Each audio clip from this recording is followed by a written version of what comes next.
Magandang hapon mga kamanay. Ngayon tayo ay magluluto ng adobong manok na mayroong pritong kamote. Bali yung kamoting ihahalo natin ay ipiprito muna natin, no, para mas matostado na bago natin ilagay sa ating adobo. At meron tayo dyan manok, no, na binili natin sa Dali. Tapos nilaga ko na yun mga kaibigan kasi po frozen siya, kaya kailangan kong ilaga para maluto ko ng mabilisan. Tapos meron na tayo ditong bawang, sibuyas, luya at sili. Syempre hindi mawawala. At tuyo na din, no, at hindi ko lang na-display yung tuyo dyan. Ayan. Bali dito mga kamanay, meron na akong kawali na nakasalang at meron na din yung mantika, no? Kaya naman magprito na tayo nitong kamote, no? Ayan ang ating kamote. Prito na natin muna bago natin ilagay sa ating pang-adobo. Ayan po.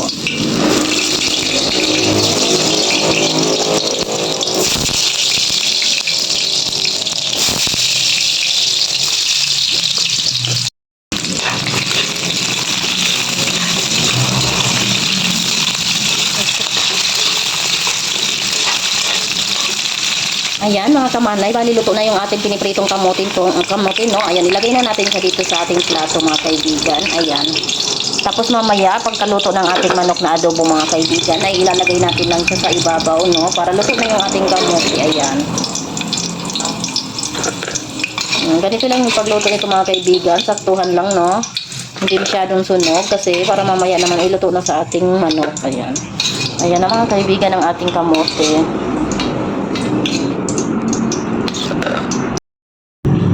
Ayan mga kaibigan, yung pinagprituhan natin ng kamote, binawasan lang natin yung mantika, tapos dyan na tayo magigisa ng mga sangkap, no?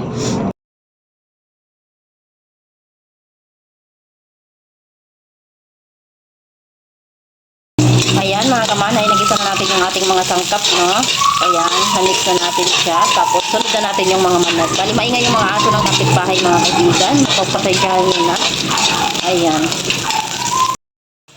Ayan mga kaibigan, lagay na natin yung ating manok. Ayan, bali mga kamanay, nalagay ko na yung mga manok, no? Isang kutsa lang natin ko dito, no? Kanyang mga sangkap.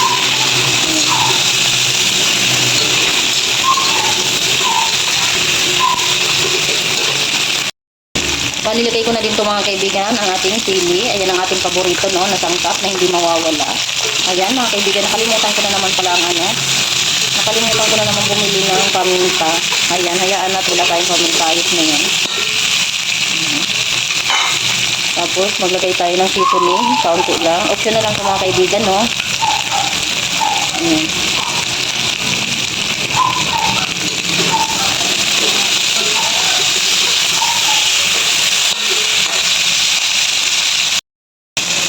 Ayan mga kaibigan, nahalo na natin yung ating pang-ulam. Ngayon naman ay takpan natin, no?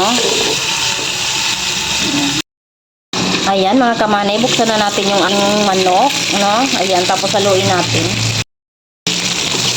Ayan, golden brown na sa mga kamanay. Ayan na.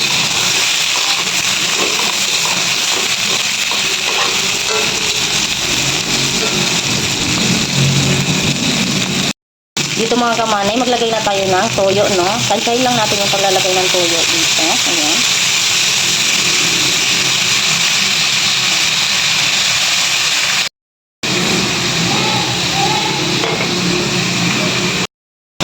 Tapos mga kamanay, mix-mix lang natin yung ating manok para manood yung lasa, no?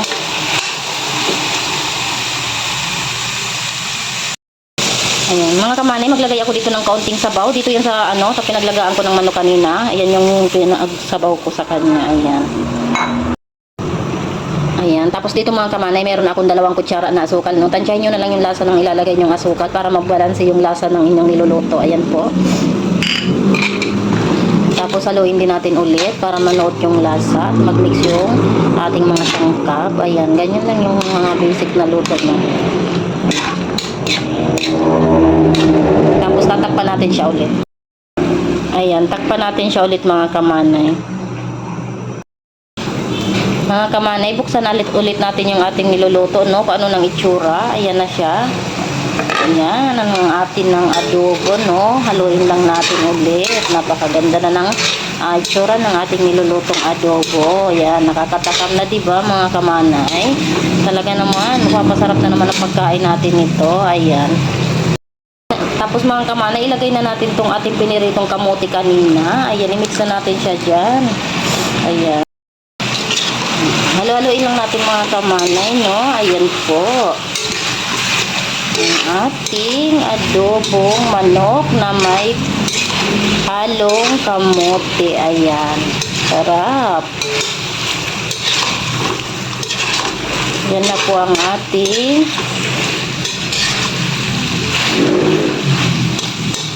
mix na adobo. Halo-haloin lang natin mga kamanay, no? Ayan po. Ang ating adobong manok na may halong kamote. Ayan. Sarap. Yan na po ang ating mix na adobo. Mga kamanay, magpatak lang ako ng kaunting suka, no? Para magbalanse din yung lasa. Yan, kaunti lang. Tapos luto na yan. Ayan, charan mga kamanay, luto na po ang ating adobong manok with kamote. Ayan, napakasarap po ng ating ulam mga kaibigan. Kuha na ko yun dyan ng kanin nyo, bahaw nyo dyan at magkain na tayo. Ayan, salamat sa panonood po. Pag dumaan sa newsfeed nyo, ayan, pakipollow nyo naman po ako para sa mga susunod nating upload. Ayan, thank you so much guys.